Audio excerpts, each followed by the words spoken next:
Paz do Senhor, meus irmãos. Amém? Bom estarmos aqui novamente,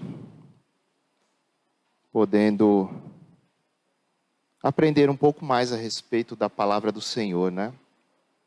Lição de número 6 hoje, as parábolas do livro de Ezequiel. Bom, vamos lá? Então, textual de Ezequiel, capítulo 16, o verso de número 62 diz: Porque eu estabelecerei o meu concerto contigo, e saberás que eu sou o Senhor. Verdade aplicada. O discípulo de Cristo foi chamado para frutificar, ser fiel em todo o tempo e submeter-se ao plano de Deus. Vamos ler, irmãos, os textos de referência, mas antes, os objetivos dessa lição hoje é explicar a parábola da videira inútil, mostrar Jerusalém como a esposa infiel da parábola e destacar a alegoria da parábola das duas águias. Vamos ler todos juntos, texto de referência? Ezequiel capítulo 15, os versos 2 e 3, e Ezequiel 16, os versos 15 e 60. Vamos lá, todos juntos? Filho do homem, que mais é a madeira da videira que qualquer outro, o sarmento que está entre as árvores do bosque? Toma-se dele madeira para fazer alguma obra? Ou toma-se dele alguma estaca para se pendurar algum traste? Mas confiaste na tua formosura e te corrompeste por causa da tua fama e prostituías-te a todo o que passava para seres sua. Contudo, eu me lembrarei do meu concerto que contigo fiz nos dias da tua mocidade e estabelecerei contigo um concerto eterno. Amém? Irmãos, vamos então à lição propriamente dita.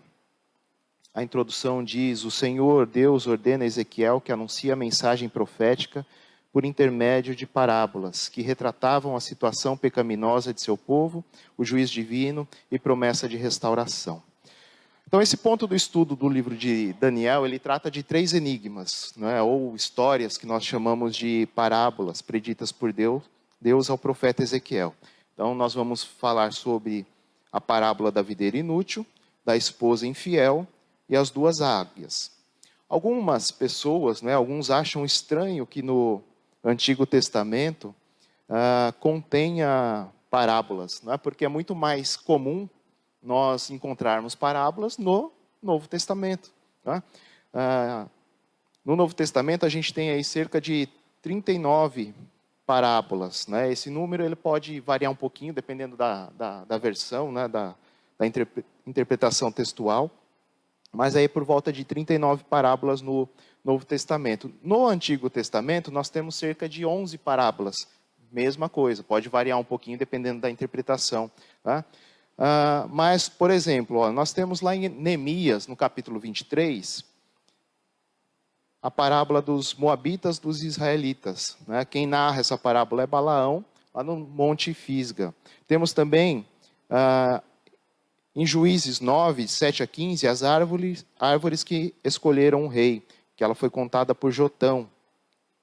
Tem a ovelha e o pobre, narrada pelo profeta Natã, segundo Samuel 12. Tem o conflito entre irmãs, em 2 Samuel 14. O prisioneiro que escapou, 1 Reis 20. O espinheiro e o cedro, 2 Reis 14. A videira que deu uvas bravas, Isaías 5:7, tem Ezequiel 17 também, mais uma parábola, tem Ezequiel 19, os filhotes de leão, e tem Ezequiel 24, o caldeirão fervente.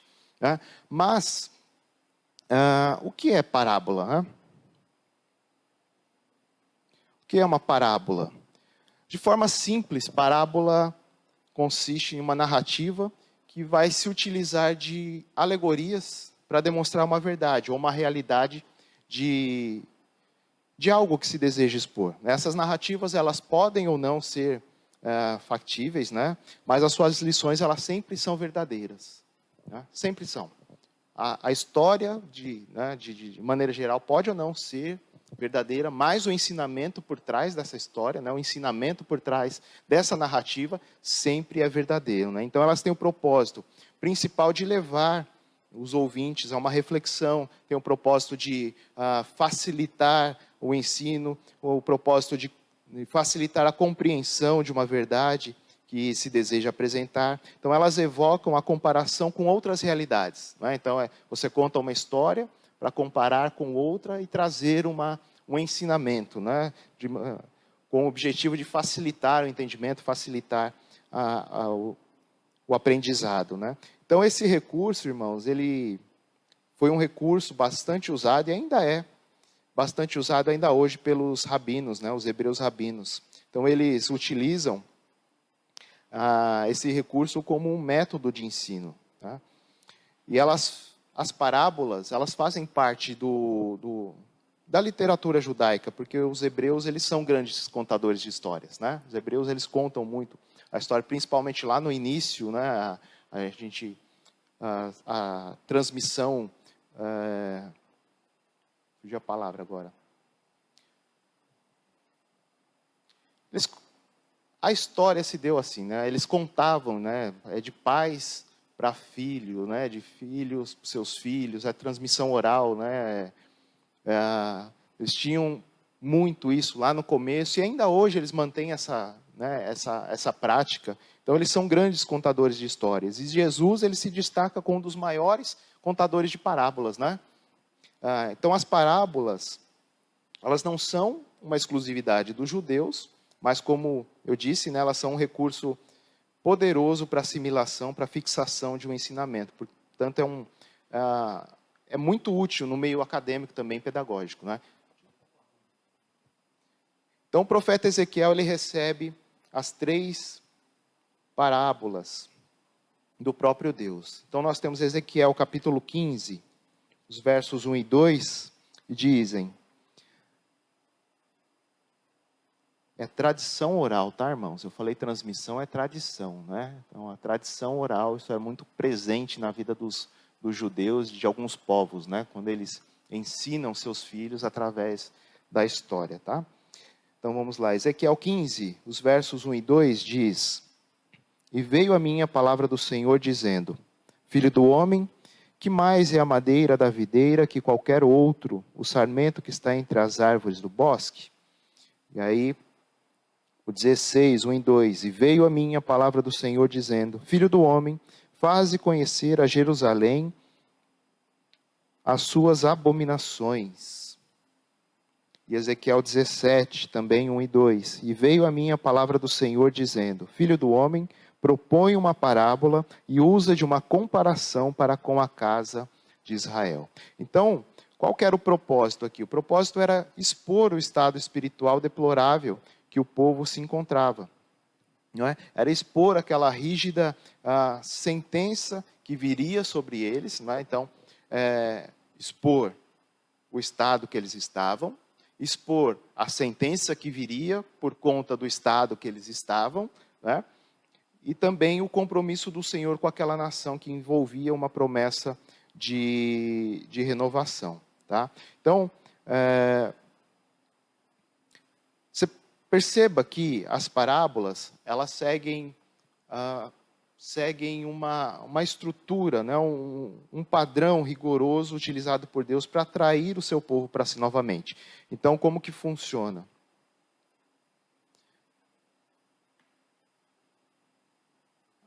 Primeiro, a exposição do pecado, tá? Pois a condenação ou o seu juízo sobre este povo, e por último, o exercício do seu amor e misericórdia em benefício da restauração do povo. Então temos lá ali, exposição do pecado, aplicação do juízo, a misericórdia e restauração. Aí, quando necessário, novamente, exposição do pecado. Então, é esse ciclo, né? A aplicação do juízo e Deus agindo de misericórdia em favor do povo, em benefício da restauração desse povo. Então, exposição do pecado, né? A misericórdia e restauração, a aplicação do juízo. Tá? Então, mais ou menos, né, ela segue esse padrão aí. Deus segue esse padrão quando utiliza-se de parábolas aqui, né, principalmente aqui no livro de Ezequiel. Tá? Então, o tópico 1, ele vai falar sobre a parábola da videira inútil. Então Ezequiel, ele narra a primeira parábola, comparando os moradores de Jerusalém com uma árvore bastante cultivada naquela região, né, que era a vinha. Interessante é nós pensarmos que as árvores, além dos homens, elas são citadas mais do que qualquer outra criação na Bíblia, né? Nós lemos sobre Deus as criando lá no capítulo 1. Também lemos sobre uma árvore em especial no capítulo 2 do livro de Gênesis, né? Alguém me ajude aí, por favor? Leia Gênesis 1, versículo 11 e o versículo 29. E depois o capítulo 2, o verso 8. E uma segunda pessoa, por favor, Apocalipse 22, 2.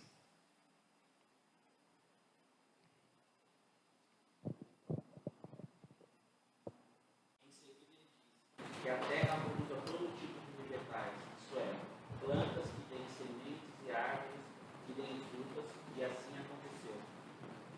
Verso 29. Para vocês se alimentarem, eu lhes dou todas as plantas que produzem sementes, todas as árvores que dão frutas. E o 2:8. Depois o Senhor Deus plantou um jardim na região do Éden, no leste, e ali pôs o ser humano que ele havia formado. Apocalipse 22, 2. Cada lado do rio havia uma árvore da vida, produzindo 12 tipos de fruto, e dava o seu fruto todo mês. E as folhas da árvore eram para a cura das nações. Então a gente lê, né, sobre Deus criando as árvores no primeiro capítulo de Gênesis. No capítulo 2 ele fala sobre uma árvore especial. E lá na última página da Bíblia, né, Apocalipse 22, 2 também fala sobre a árvore, as árvores, né, plantadas ali no caminho. Então há pelo menos 3 árvores na Bíblia que merecem destaque, né? A oliveira é responsável por produzir azeitonas, né, e o azeite vem das azeitonas. Então a oliveira traz o simbolismo, né, a simbologia da unção. Então na Bíblia nós encontramos que o azeite, ele era utilizado para ungir reis, para ungir profetas, né? Além de lugares, de objetos consagrados, especificamente para o culto a Deus, eram usados também para ungir enfermos, para serem curados. Tiago 5,14 fala sobre isso, né? O azeite simboliza a unção do Espírito Santo, né? Então, frutificar, semelhante à oliveira, significa ter uma vida cheia da unção do Espírito Santo. Então, nós precisamos frutificar, assim como a oliveira, né? Isso, porque isso significa ter uma vida cheia de unção do Espírito Santo. Uma outra árvore que a Bíblia destaca é a figueira. A figueira, ela traz a simbologia, né, o símbolo de prosperidade, de alegria. A figueira, ela é responsável por produzir figos, que é um dos... Né? Quem gosta de doce de figo? É bom, né? É bom. Né? Então, a figueira, ela simboliza alegria, porque a sua doçura, né, traz prazer a quem experimenta. Né? Traz prazer. O profeta Isaías, ele manda o rei Ezequias colocar uma pasta de figos, né, sobre a úlcera, em sua barriga, segundo Reis capítulo 20. E provavelmente esse também era um remédio, né, usado para trazer alívio às dores. Abacuque, ele vai dizer, né, ele expressa que se a figueira não florescesse, as pessoas ficariam tristes. Mas mesmo assim, né, ele buscava a satisfação em Deus. Ainda que a figueira não floresça, não haja fruto, ainda assim eu me alegrarei e exultarei no Senhor. Né? O próprio Jesus também mostra insatisfação quando ele encontra uma figueira sem frutos, lá em Marcos 11. Né? E frutificar, semelhante à figueira, significa ter uma vida cheia de alegria, que é o fruto do Espírito. Gálatas 5, né? 22. Então nós devemos servir ao Senhor com alegria. Salmo 100, verso de número 2. Nós devemos regozijar sempre no Senhor. Ou seja, sermos sempre alegres em Deus, independente da circunstância. Filipenses 4, 4. Não é independente da circunstância. Ainda que a figueira não floresça. ainda assim eu me alegrarei e exultarei no Deus da minha salvação. Amém? E a Bíblia também destaca a videira. A videira traz a simbologia, o símbolo de comunhão, de alegria. A videira é responsável por produzir uvas, e das uvas se produz o vinho. Né? A videira simboliza a comunhão que agrada a Deus e agrada aos homens. Então, uma das características do vinho é a sua durabilidade. Né? Então, ele vai se tornando melhor ao longo do tempo. Né? Quanto mais o tempo passa, melhor ele fica. Né? E além disso, ele é muito... tem propriedades...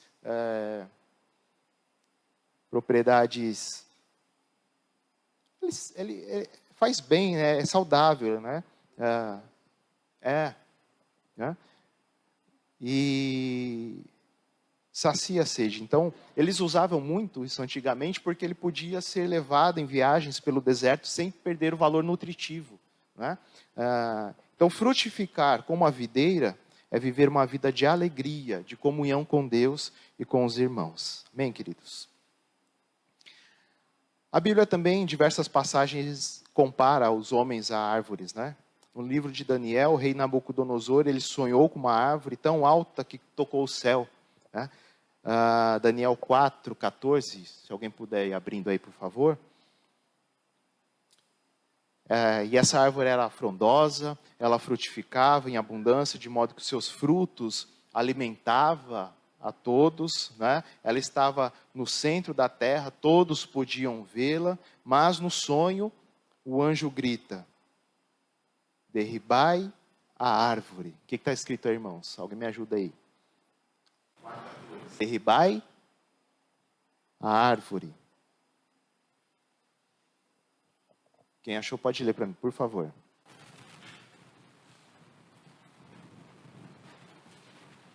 Derrubem a árvore, cortem os seus galhos, tirem as folhas e joguem fora as frutas. Espantem os animais que estão descansando na sua sombra, e as aves que estão nos seus galhos.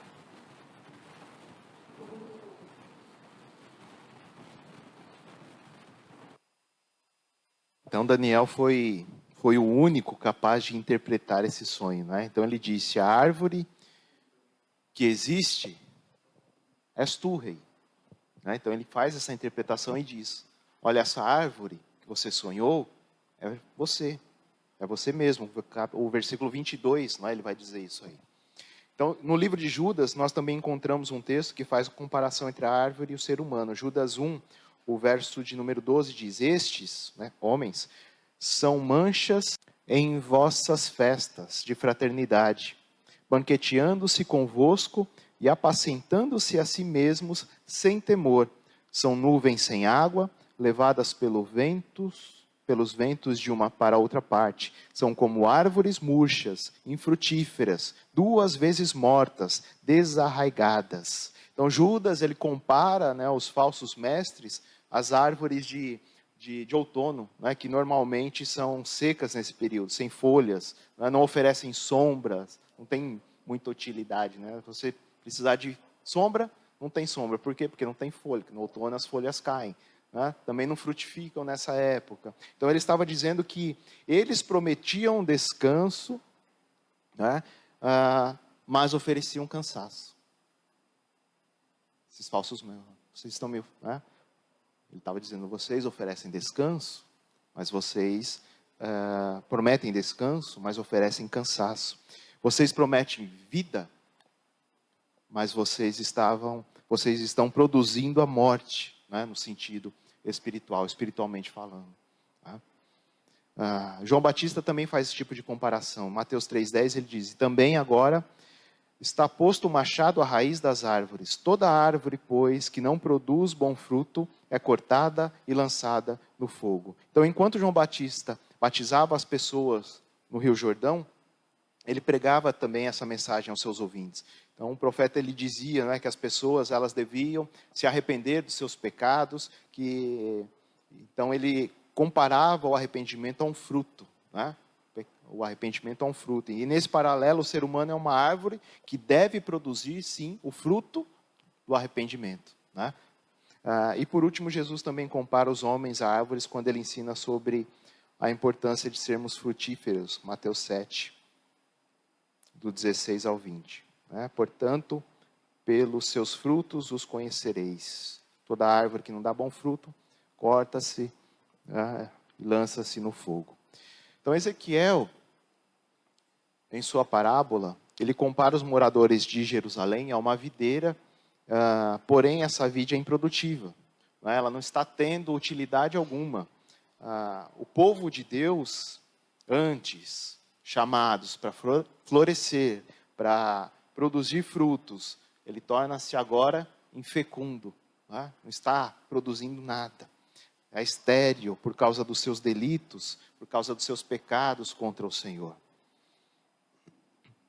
E aqui para a gente refletir, irmãos, quantos que não tiveram um bom início na sua carreira, na sua caminhada cristã, quantos que começaram bem, produzindo abundantemente no reino de Deus, mas com o passar do tempo,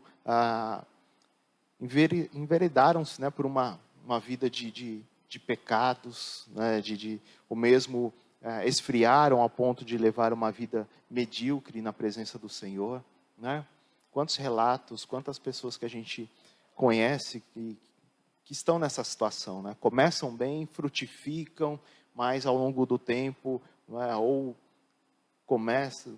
voltam para a prática do pecado, ou esfriam de tal maneira que levam aquela vida medíocre ali, morna, não produz mais nada. Infelizmente, isso acontece. Então, que nós estejamos atentos e sempre vigilantes ao menor sinal de esterilidade espiritual em nossas vidas. Que o Espírito Santo nos dê essa graça de, ao menor sinal de esterilidade, a gente já estar atento e retomar trazer de volta aquela chama que ardia no início da nossa conversão, que a gente não deixe a presença do Senhor apagar nossas vidas. O tópico 1 vai falar sobre a videira, uma árvore símbolo da frutificação. Os judeus produziam vinho, e muitos deles viam essa bebida como uma dádiva de Deus, um presente de Deus. Alguns rabinos criam que o próprio Deus havia ensinado Noé o segredo da fabricação do vinho. E de fato, segundo o reverendo Buckland, a primeira vinha que se tem notícia, ela acha-se em conexão com o Monte Ararat, talvez o seu habitat primitivo ali, onde Noé ele planta, Gênesis 9. Então as vinhas elas eram conhecidas no Egito como se pode compreender no sonho do copeiro-mor de Faraó, Gênesis 40, da destruição da Saraiva, o Salmo 78, a extensão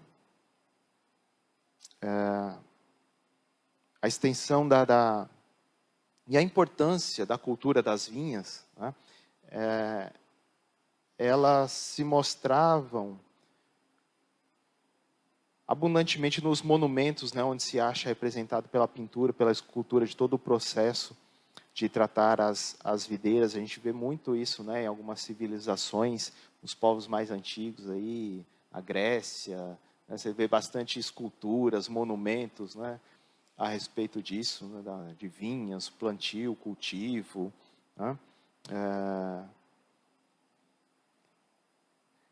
E em linguagem profética, irmãos, o próprio povo de Israel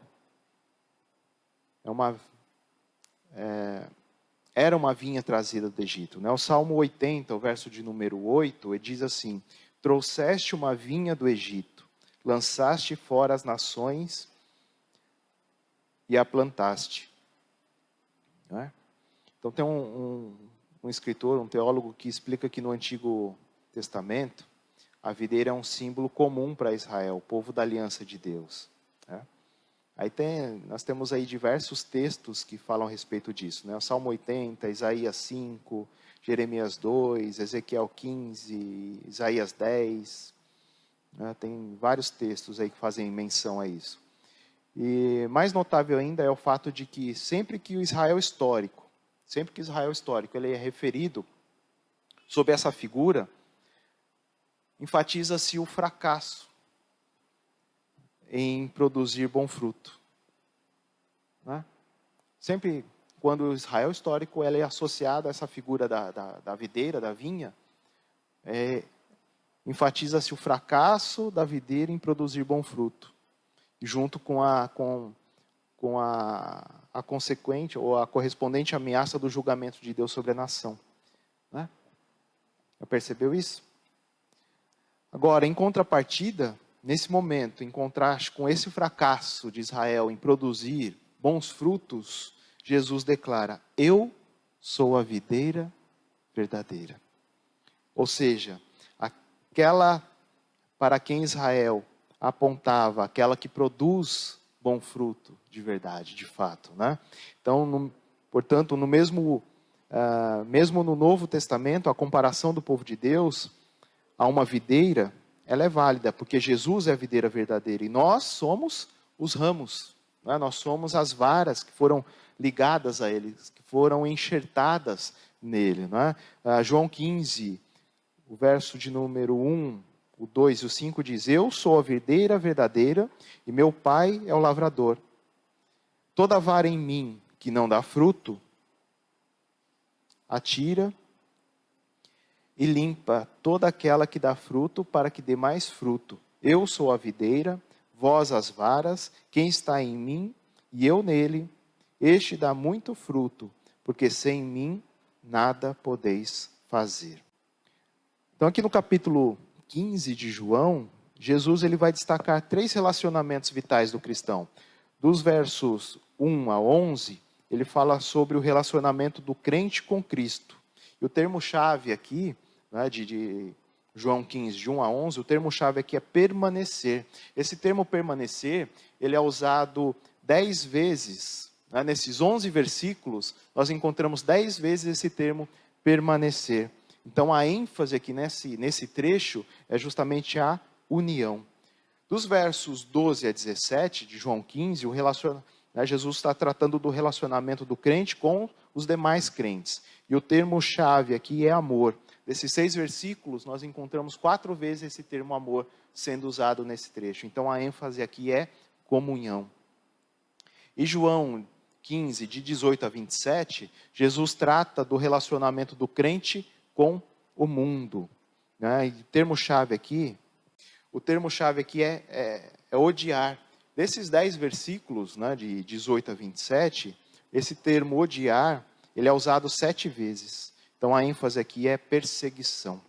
Então em todo o Antigo Testamento, Israel ele é apresentado como a videira, a vinha do Senhor. Deus a plantou, Deus a cercou com cuidados, mas Israel produziu uvas bravas. Mesmo com todo o cuidado de Deus no plantio, né, no cultivo mesmo, cercando de cuidados, Israel ainda produz uvas bravas. E diante do fracasso de Israel em simbolizar a videira, então agora Jesus diz: eu sou a videira verdadeira. Eu sou a videira verdadeira.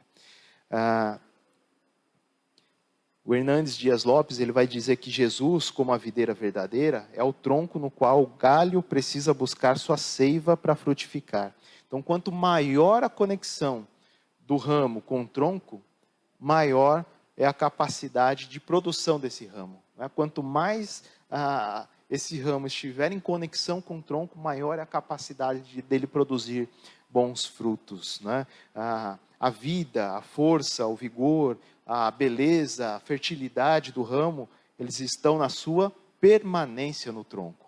Então, se este ramo não estiver enxertado, não estiver no tronco, não vai produzir vida, não vai produzir força, né? Vigor, não vai beleza, nada, fertilidade, nada.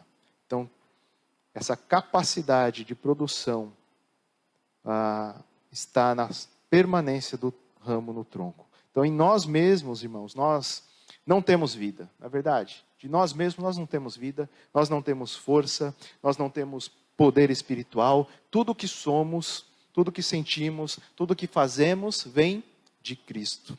Ele é a fonte. Sozinho, um ramo é frágil, é infrutífero, é imprestável, não é? Serve para nada, sozinho. Arranca lá o ramo do tronco, para que ele vai servir? Nada, somente para ser jogado fora, lançado no fogo, não é isso? Não tem vida, não tem vida. Perde a vida, seca e só vai servir para produzir fogo, né? Por um instante muito pequeno também, né?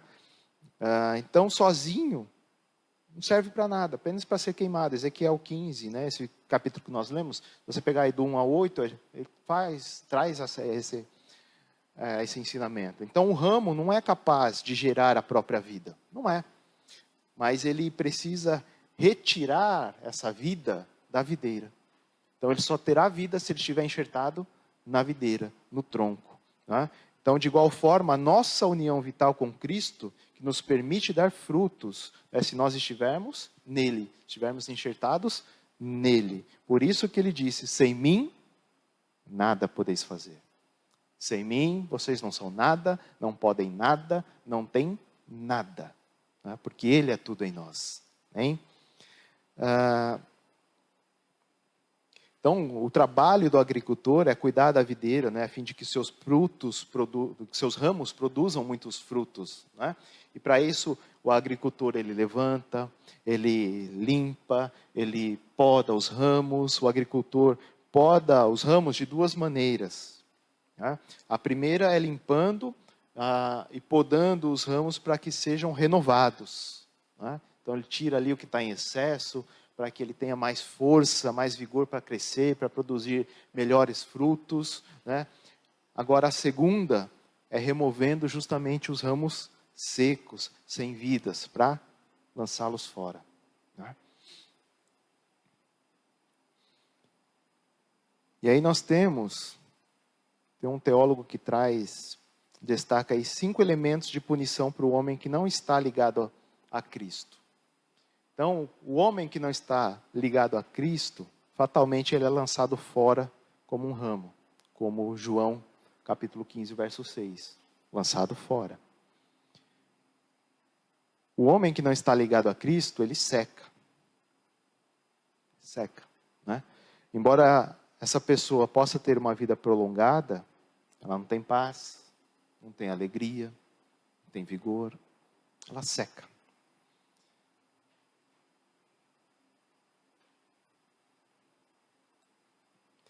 Ele é, conforme Judas, versículo 12, como árvores sem folhas, sem fruto, duplamente mortas, cujas raízes foram arrancadas. Né? Então, seus ramos são arrancados, são apanhados. Então, primeiro, ele é lançado fora, ele seca, ele é lançado no fogo, ele é queimado. Então, esse é o destino, né? Essa é a punição para o homem que não está ligado a Cristo. Então, fora da videira, irmãos, o ramo é estéril, o ramo é inútil. Contudo, quando o ramo está ligado à videira, sendo podado na hora certa, no momento certo, da maneira certa, ele produz muito fruto. Né? Produz muito fruto. Então, o fruto, na metáfora da videira, ela representa tudo que é produto de oração efetiva em nome de Jesus. Tá? Incluindo a obediência aos mandamentos, incluindo a experiência da alegria, incluindo a paz, o amor de uns pelos outros, o testemunho diante do mundo. Então, esse fruto não é nada menos que o resultado da perseverante dependência que o ramo tem da videira. Né? Então, quando nós reconhecemos essa dependência, nós ramos reconhecemos a dependência que temos da videira, né? O resultado é esse. Né? O fruto é esse, é o produto da oração efetiva, né? Então, quando nós estamos enxertados em Deus, buscando a vontade de Deus, então as nossas orações, elas começam a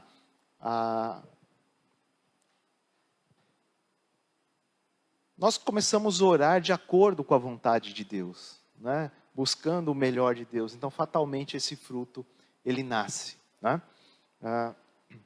Então, a vinha representada por Jerusalém nos tempos do profeta Ezequiel, ela havia se tornado estéril, né? Sem frutos, não tem mais qualquer utilidade, né? A gente já falou sobre isso. Tá?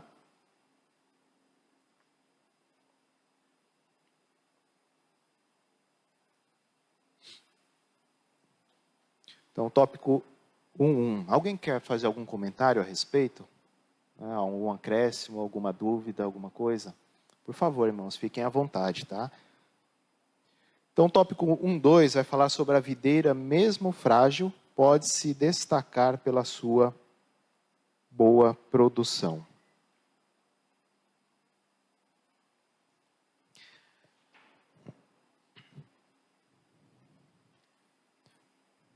Então, o dicionário de Wycliffe, ele detalha que a vinha era geralmente plantada em uma encosta, né?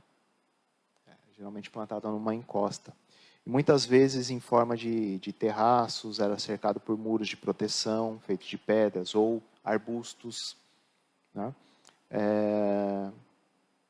Uma torre de pedra era construída onde o vigia cuidava das uvas maduras durante a estação da colheita, né?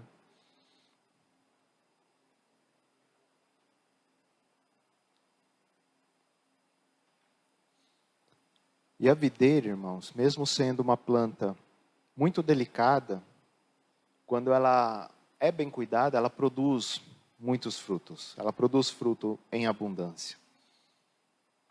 Então, qual que é o propósito de uma videira? O propósito de uma videira não é produzir madeira nobre, né? O propósito da videira não é produzir lenha. O propósito da videira não é produzir sombra, como algumas outras árvores, tá? O propósito da videira não é de ser uma planta ornamental. O único propósito da videira é produzir frutos, produzir uvas. Esse é o propósito dela, né? Ela não tem o propósito de ser bonita, de produzir sombra, produzir madeira nobre, não. O propósito dela é produzir frutos. Então, após o plantio, ela demora em média de 3 a 5 anos para produzir os seus frutos. E nesse meio tempo, né, o agricultor ele toma algumas providências, toma as devidas providências para que essa vinha ela se mantenha saudável, né? Então ele elimina as pragas, tem todo um controle de temperatura, né? Realiza as podas no momento certo, da maneira correta, a irrigação, controla a intensidade da luz, tem toda uma tecnologia envolvida aí para que, né, essa vinha, nesse espaço de tempo, ela permaneça saudável, para que quando, né, no momento oportuno, no tempo certo, ela comece a produzir bons frutos e frutos em abundância. Então, o agricultor responsável por sua vinha é o próprio Deus, como nós lemos aqui em João 15. Né? Então, ele dispõe de todos os recursos necessários para que a sua vinha produza abundantemente. Então, ele forneceu ao seu povo tudo o que era necessário, tudo o que precisava para despontarem como sendo uma nação fiel, como sendo uma nação justa dentre todas as outras, e somente uma enorme, né, uma imensa perversão poderia anular esse potencial. E adivinhe, isso aconteceu.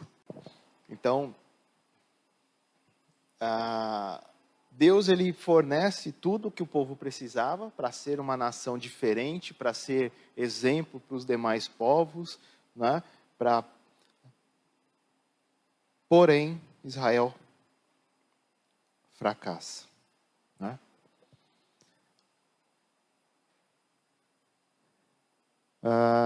O tópico 1,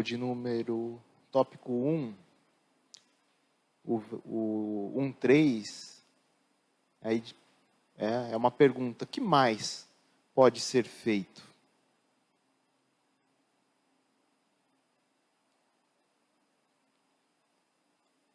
O que mais pode ser feito? Isaías, capítulo 5, verso de número 4, diz: que mais podia fazer a minha vinha que eu lhe não tenha feito? E como, esperando eu que desse uvas boas, veio a produzir uvas bravas? Então, o título desse tópico, ele contém a pergunta feita pelo profeta Isaías acerca de um grave problema, né? O agricultor, ele havia plantado uma vinha e esperava ansioso pela colheita, né? Assim como todos os agricultores, todo mundo que planta alguma coisa, ele espera ansiosamente colher os frutos, né, desse plantio, mas quando ele colhe, o resultado não era o esperado. Não foi o que ele havia planejado, não foi o que ele estava esperando. E ao invés de da vinha ter produzido uvas boas, ela produz uvas bravas. Então, tudo que o agricultor, tudo que Deus podia fazer, ele fez. O espaço era fértil, se nós lermos lá Isaías, no capítulo 5, o verso de número 1, ele vai dizer que o espaço era fértil, ele cercou o lugar, garantindo proteção, limpou o terreno, né, tirou as pedras, plantou as mudas de vide, de qualidade excelente. Então, tudo o que ele poderia ter feito, ele fez. Mas mesmo assim, a produção, né, o resultado não foi o esperado. O efeito negativo da produção era a responsabilidade do proprietário da vinha ou das uvas que simplesmente eram más? E aí, me ajudem aí. Por quê? Quem que era o responsável por esse efeito negativo aí? O produtor, o agricultor, o proprietário da vinha, ou as uvas que simplesmente eram más? Precisamos compreender que as uvas, simbolizadas aqui por Judá, de alguma maneira elas tinham conseguido corromper, né, a si mesmo, né? Se corromper. Elas se tornaram bravas, se tornaram venenosas, né, a despeito dos muitos esforços, né, do vinhateiro, de todo o cuidado desprendido, no preparo, no plantio, de alguma maneira elas conseguiram se corromper.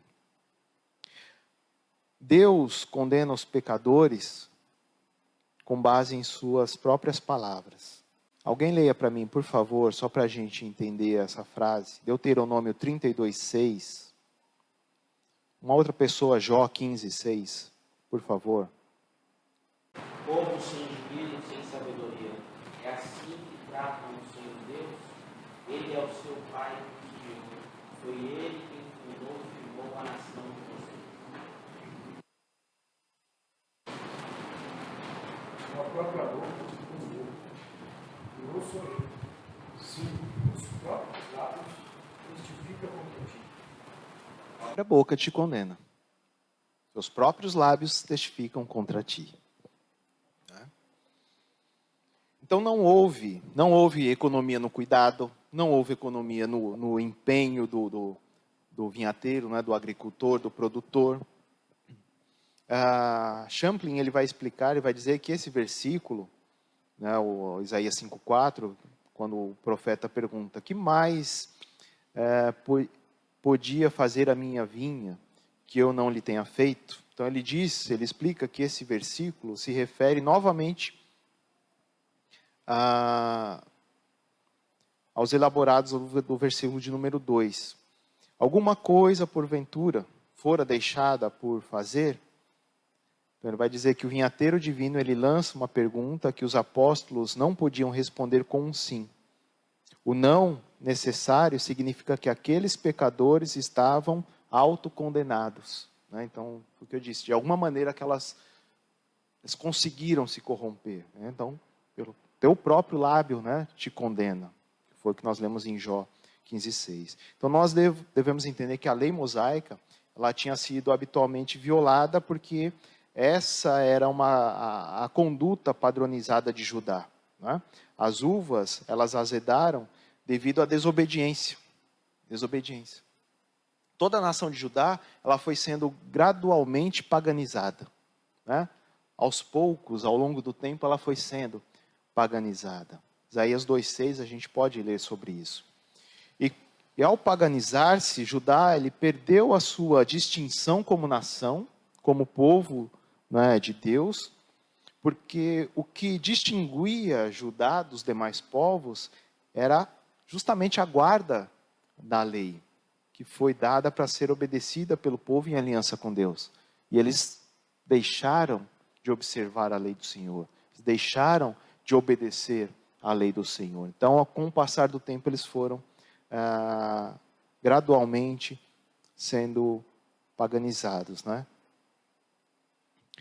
Somos a feitura de Deus para produzirmos frutos que demonstram o nosso arrependimento das obras más, que glorifiquem ao Senhor do céu.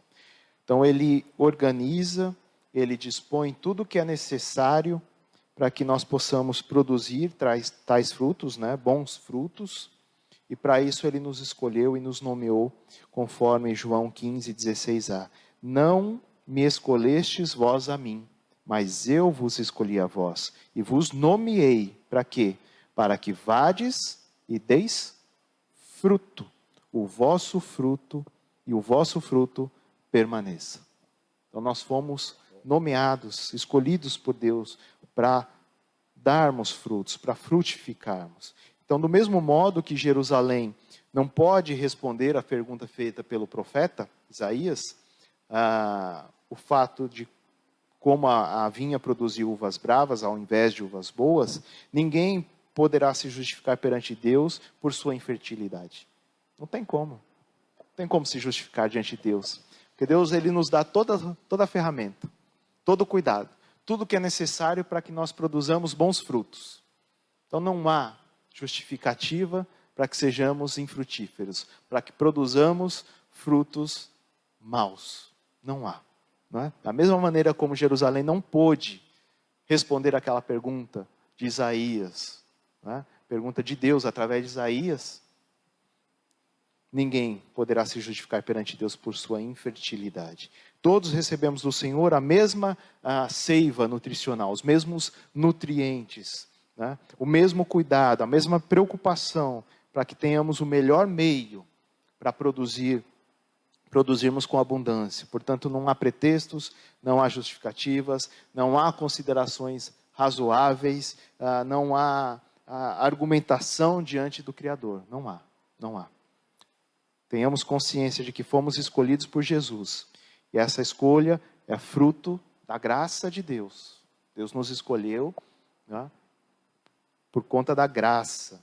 E não se fundamenta em méritos humanos. Méritos nós não temos, né, irmãos? Ou alguém tem? Alguém tem? Alguém se candidata aí? Alguém teria possibilidade, capacidade, mérito? Não, nós fomos escolhidos pela graça. Foi a graça que nos alcançou. Então nós precisamos nos aproximar com humildade diante daquele que, de uma maneira inexplicável, inexplicável, a gente não consegue entender isso. Ele nos amou primeiro, nos separou por sua graça, para sermos sua propriedade exclusiva, a fim de que frutifiquemos para a sua glória. Não nos esqueçamos, irmãos, que o agricultor observa constantemente a sua vinha à procura de frutos. Ele está sempre procurando por frutos. Ele nos dá bastante tempo para nos arrependermos de maus comportamentos. Mas que esse tempo, ele não dura para sempre. Deus é longânimo. Mas uma hora, nós daremos conta de tudo. Seja dos bons frutos, mas também daremos conta dos maus frutos ou da infertilidade, né, que também é ruim. Tópico 2, a parábola da esposa infiel. Então Ezequiel, ele narra a segunda parábola comparando os moradores de Jerusalém com uma esposa casada com um bom marido, mas que não se manteve fiel a ele. Nós precisamos nos lembrar que esse povo, ao sair do Egito, ele faz uma aliança com Deus no Sinai, não é isso?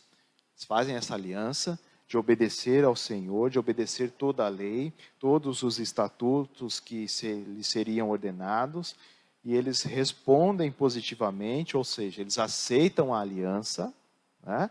Eles aceitam a aliança. Êxodo 19:8 diz: então todo o povo respondeu a uma voz e disse: tudo o que o Senhor tem falado, faremos. E relatou Moisés ao Senhor as palavras do povo. Então o povo disse, todos em uma só voz: tudo o que o Senhor tem falado, faremos. Eles aceitaram a aliança, né? E nesse episódio nós podemos afirmar que Deus fazia uma aliança de fidelidade perpétua com Israel, né? Nos moldes de um matrimônio mesmo, né? Então a lei que regimentaria essa aliança, ela foi entregue a Moisés, e Moisés repassa ao povo, né? Êxodo 20:23 diz: não farei, eu quero destacar aqui um dos textos deste evento, né? O Êxodo 20:23. Não fareis outros deuses comigo, deuses de prata ou deuses de ouro, não fareis para vós. Em Deuteronômio nós encontramos a repetição da lei. E nele está lá, né, o grande Shema, né, o ouve Israel, onde Deus mais uma vez ele exorta o seu povo a guardar o cerne da aliança que fizeram no Sinai, né? Deuteronômio 6:4 diz: ouve Israel, o Senhor nosso Deus é o único Senhor. Então essa declaração, ela constitui a profissão de fé central do monoteísmo judaico, né? O Senhor nosso Deus é o único Senhor. Perceba que essa aliança, irmãos, com o tempo ela foi sendo quebrada com os pecados de idolatria que se acumulavam entre o povo eleito de Deus, né? Com o passar do tempo eles foram quebrando essa aliança, foram introduzindo outros deuses no meio do povo, né? A parábola de Ezequiel ela é constituída de um marido zeloso e fiel, né, Deus, e uma esposa ingrata, infiel, que se comportava como prostituta, né? Judá. O resultado da infidelidade praticada por Judá, ela é demonstrada na severa sentença que Deus declara a seu respeito. Então, Ezequiel 16, 35-41 diz: portanto, ó meretriz, ouve a palavra do Senhor. Assim diz o Senhor Jeová, pois que se derramou o teu dinheiro e se descobriu a tua nudez nas tuas prostituições, como os teus amantes, como também com todos os ídolos das tuas abominações e no sangue de teus filhos que lhe deste. 37. Eis que ajuntarei todos os teus amantes com os quais te misturaste, como também todos os que amaste, com todos os que aborreceste, e ajuntá-los-ei contra ti em redor, e descobrirei a tua nudez diante deles, para que vejam toda a tua nudez. E julgar-te-ei como são julgadas as adúlteras e as que derramam sangue. E entregar-te-ei ao sangue do furor e de ciúme. E entregar-te-ei nas suas mãos, e derribarão a tua abóbada. E transtornarão os teus altos lugares, e te despirão as tuas vestes, e tomarão as tuas joias de enfeite, e te deixarão nua e descoberta. Então farão subir contra ti um ajuntamento, e te apedrejarão com pedra, e te traspassarão com as suas espadas, e queimarão as tuas casas a fogo, e executarão juízos contra ti aos olhos de muitas mulheres. E te farei cessar de ser meretriz, e paga não darás mais.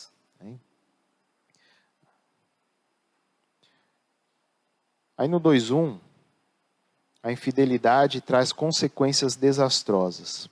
De acordo com alguns dicionários da língua portuguesa, a palavra infidelidade, ela significa falta de respeito, de fidelidade àquilo com que se deveria estar comprometido, falta de exatidão, falta de observância da fé jurada ou devida, deslealdade, traição, violação da confiança ou dos compromissos assumidos com alguém.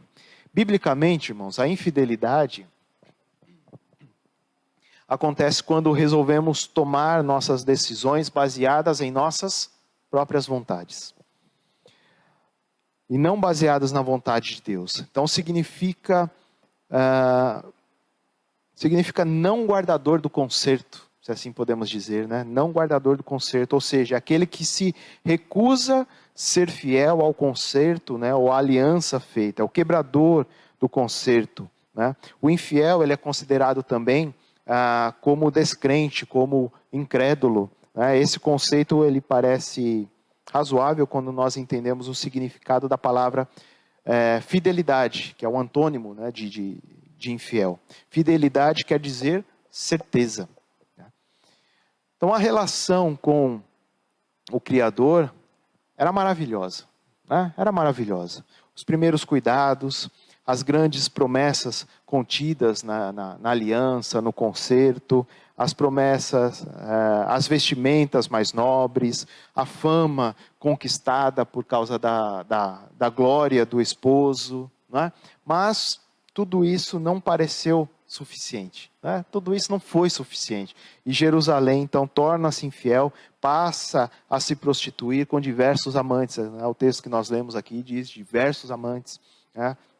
Então, toda infidelidade, ela estremece a relação, né? E as suas consequências são as mais terríveis. Jerusalém, então, ela passa agora a viver com medo dos seus próprios amantes, de todas as mensagens. Todas as mensagens, elas vão dizer, elas nos informam que Jerusalém era um caso perdido, né? Então, houve por parte de Deus um julgamento, né, devastador foi decretado por Deus. Jerusalém não subsistirá e o seu pecado será cobrado de forma mais dura. Esse era o decreto de Deus para aquele povo. Então o comportamento do povo de Judá, né, Jerusalém, trouxe enormes prejuízos espirituais, irmãos, enormes prejuízos espirituais. E o tema mais importante dessas parábolas é que não houve nenhuma possibilidade de Judá escapar ao julgamento efetuado pelo exército babilônico, né? Judá sabia que toda aflição que eles haviam experimentado, toda a aflição experimentada, era a consequência da sua infidelidade, né? A sua traição teve um preço caríssimo, e Jerusalém entendeu isso, né? Eles sabiam disso, né? Na nova aliança, a relação de Deus com a igreja, ela se equipara com a promessa de matrimônio onde Cristo, ele representa o noivo desejado, né? E a igreja, a noiva adornada. Uma noiva prometida ao noivo também, ela não pode se comprometer com o outro, né? Ela precisa se resguardar, ela deve aguardar ansiosamente o dia do casamento. E a única forma de romper esses laços, os laços dessa relação, é a infidelidade de uma das partes, né? A dissolução do casamento, ela se dá, né, se uma das partes romper esses laços através da infidelidade. Então nós sabemos que Deus é fiel, sim ou não? Deus é fiel.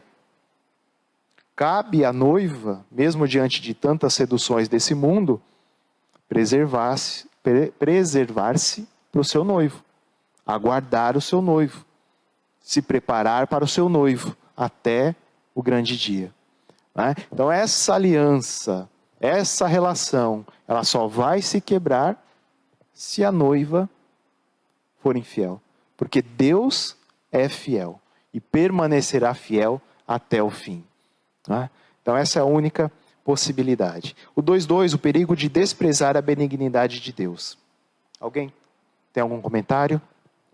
Fique à vontade, queridos. Então nós precisamos sempre lembrar que quem nós éramos e quem nós somos hoje. Porque isso revela gratidão e principalmente consciência de quão grandes coisas o Senhor tem feito por nós. né? Quando nós começamos a refletir, nos lembrar quem nós éramos, onde nós estávamos, qual era a nossa condição, né, antes, e nos vemos hoje, quem nós somos hoje, onde nós estamos hoje, né? Isso revela a gratidão e a consciência de tudo que Deus tem feito em nossas vidas, né? Das grandes obras, das grandes coisas que o Senhor tem feito em nós, não é? Então Ezequiel, ele inicia essa parábola da esposa infiel, contando sobre como era o seu estado antes do encontro com o esposo, Deus, e tudo o que ele fez por ela, tudo que o esposo fez por ela, né? Jerusalém, ele perderia tudo que Deus havia concedido a eles, né? Seria tremendamente humilhada, envergonhada por ter abandonado aquele que a amou e fez tudo por ela, né? Então a punição era inevitável, irmãos. Jerusalém, ela se deteriora, ela passa, não é, de rainha a vagabunda, a sua beleza se perde no caminho da depravação. Com poucos recursos, ela não podia mais subornar clientes para o seu jogo perverso. O próprio Deus lhe ofereceu ajuda, mas a sua corrida louca, né, pela destruição, para a destruição, ela continua. Ela recusa as advertências e comete suicídio. A hora do julgamento havia chegado. E para refletirmos, irmãos, ao contrário da esposa infiel da parábola de Ezequiel, o salmista Davi, ele escreve um dos mais belos salmos, quando ele decide convocar tudo o que compunha a sua estrutura e louvar a Deus. O salmo de número 103, os versos de 1 a 5 dizem: Bendize, ó minha alma, ao Senhor, e tudo o que há em mim bendiga o seu santo nome. Bendize, ó minha alma, ao Senhor, e não te esqueças de nenhum de seus benefícios. É Ele que perdoa todas as tuas iniquidades e sara todas as tuas enfermidades. Quem redime a tua vida da perdição e te coroa de benignidade e de misericórdia. Quem enche a tua boca de bens, de sorte que a tua mocidade se renova como a água. Será que nós temos olhado no retrovisor da nossa vida e reconhecido o Senhor em nossos caminhos? Será que a gente tem olhado para trás e visto o quanto Deus tem feito por nós? Quantas vezes não temos recebido o perdão dos nossos pecados, não é? Cura das nossas enfermidades. A beleza de servir a um Deus tão amoroso reside em recebermos tanto sem que merecêssemos, né? Nós não merecíamos nada, nós não merecemos nada. E mesmo assim o Senhor nos agracia, o Senhor nos abençoa. Então a beleza de servir a esse Deus tão amoroso está justamente aí. Somos dignos de nada, merecemos nada, mas mesmo assim o Senhor nos abençoa. Mesmo assim o Senhor cuida de nós. Mesmo assim Ele nos chama de filhos. Mesmo assim Ele cuida nos mínimos detalhes. Então mesmo diante de problemas, mesmo diante de aflições, a nossa alma deve ser grata a Deus, porque nele nós alcançaremos a redenção. Nele nós alcançaremos a redenção. E o 2:3, a graça de Deus revelada na aliança eterna. A ira de Deus, irmãos, ela não permanece eternamente sobre aqueles a quem estabeleceu um concerto. Perceba o seguinte: a misericórdia de Deus, ela é maior do que o seu furor. A misericórdia é maior do que o seu furor. E a sua aliança é maior do que o castigo imposto. Tá? Israel é o povo escolhido por Deus, e até que tudo se cumpra entre Deus e este povo, eles serão preservados. Tá? No caso de Judá, mesmo sofrendo uma pesada punição, né, o Senhor não os deixaria para sempre naquela condição, por causa justamente da aliança, não é, que instituída anteriormente no Sinai, como nós falamos no início desse tópico.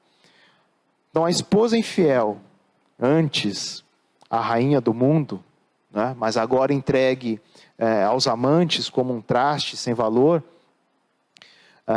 receberia de Deus a sua compaixão, por conta do concerto, por conta da aliança.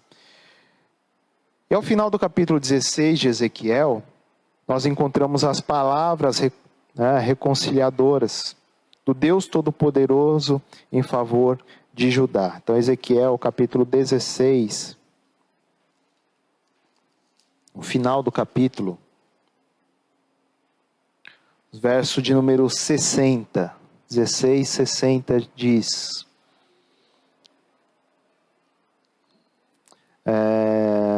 contudo, eu me lembrarei do meu concerto que contigo fiz nos dias da tua mocidade, e estabelecerei contigo um concerto eterno. 62. Porque eu estabelecerei o meu concerto contigo, e saberás que eu sou o Senhor, para que te lembres e te envergonhes, e nunca mais abras a tua boca por causa da tua vergonha, quando me reconciliar contigo de tudo quanto fizeste, diz o Senhor Jeová. Então a atitude de reconciliação sempre parte do Senhor. Sempre parte do Senhor. Em contraste, né, com o fracasso repetido de Jerusalém, de se lembrar do seu início na prostituição com seus amantes, ainda no tempo da sua mocidade, o Senhor agora declara que Ele irá se lembrar da aliança que formou com a jovem. Ele irá se lembrar, né, com a aliança que formou com aquela jovem abandonada, escrava dos amantes. Então a palavra final do Senhor para Jerusalém será de perdão. É o verso de número 63 que nós lemos aqui. A NVI, ela traz um termo que geralmente carrega o significado de reconciliar, né?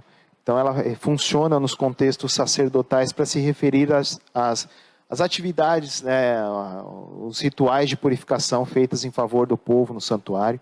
Então nessa declaração final, o Senhor promete que irá agir como sacerdote do povo, realizando a purificação, a santificação deles, né?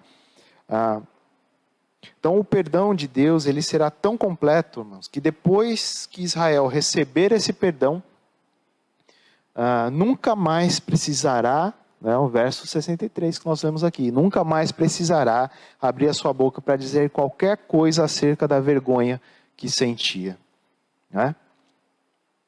Isso provavelmente significa que hoje, depois que uma pessoa recebe o perdão, ela não deveria contar em seu testemunho qualquer detalhe negativo ou vergonhoso dos pecados dos quais foi perdoada, né? Então, verso 63, de novo. Para que te lembres e te envergonhes e nunca mais abras a tua boca por causa da tua vergonha, quando me reconciliar contigo de tudo quanto fizeste, diz o Senhor.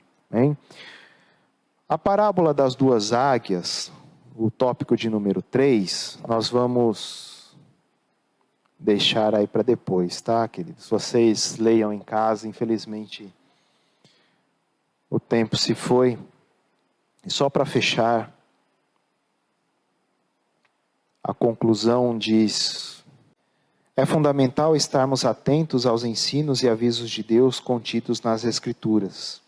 Assim, nesta lição, aprendemos que fomos chamados para sermos frutíferos, fiéis e comprometidos com a nova aliança e que não devemos desprezar e desanimar quando disciplinados pelo Senhor. Então, a nossa vocação na vida cristã é para a produção, não é? Nós dissemos aqui que o objetivo da videira não é produzir madeira nobre, não é produzir sombra, não é ser uma planta ornamental. O objetivo da videira é produzir fruto. Então a nossa vocação na vida cristã é para produção. Há um agricultor atento à sua vinha e que por ela zela em todo o tempo. E de novo, irmãos, ao menor sinal de improdutividade, de infertilidade, né, que nós estejamos atentos, que clamemos ao Senhor, que Ele agirá em benefício da vinha. Portanto, Hebreus 12, 5, 6, não desprezes a correção do Senhor, então não desmaies quando por Ele fores repreendido, porque o Senhor corrige o que ama e açoita a qualquer que recebe por filho. Hein? Não despreze correção. Que Deus nos abençoe, nos dê graça, que as misericórdias do Senhor continuem sobre as nossas vidas, se renovando todas as manhãs, para que a gente consiga cumprir a nossa vocação, que é a produção de bons frutos. Bons frutos. Amém, queridos? Deus abençoe. Obrigado, Fábio. Obrigado, Joel, pela oportunidade, pela confiança. Eu espero ter contribuído com os irmãos nesta manhã. Que o nome do Senhor continue sendo exaltado e glorificado para todos sempre. Amém? Obrigado, queridos. Deus abençoe.